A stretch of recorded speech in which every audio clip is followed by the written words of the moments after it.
It is officially at the end of an era, as the royal train will be officially retired in 2027. This decision was made for a variety of reasons. Sort of number one is that the younger royals, especially William, Catherine, don't really use the train very much. Even Charles has only used it a handful of times since becoming king. And it's also actually very expensive to operate, upwards of 50 to 60,000 pounds per journey. And it just isn't economical to keep it around anymore. Of course, Queen Victoria was the first to utilize a train and was very, very excited by the quick trip between Windsor and London when she took her first train ride, and she commissioned a train for herself and her royal descendants to use and fashioned it, including this blue silk room here. And of course, in the 1800s, the train was the most luxurious method of transportation. And in fact, the royal train here was the first train ever in the entire world to have a bathtub installed in it.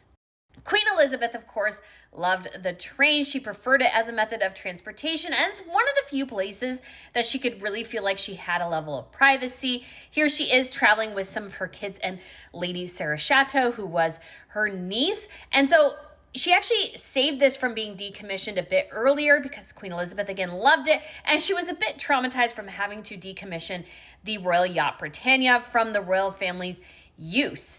And there's also sort of, when you look at this, you kind of understand why the younger royals don't really like it. It's sort of a cumbersome method of transportation. Obviously, it takes a bit longer too. And when it comes to Catherine and William, they actually prefer a different method of transportation. This is actually a picture of Queen Elizabeth with Meghan Markle. It was their only solo joint engagement together, and they took the train up to Chester. But when it comes to Catherine and William, they prefer a different method of transportation.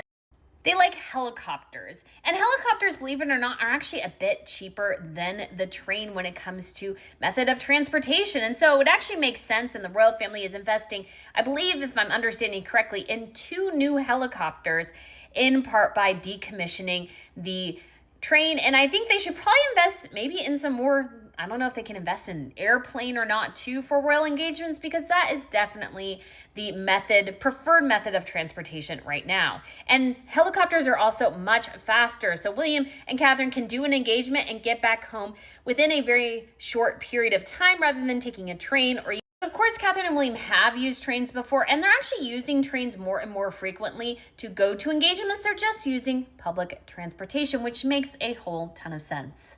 And though trains were luxurious back in the day, and I'm sure Queen Elizabeth is so sad to see this decommissioned, for the future of the monarchy, it does make sense as a cost-cutting measure.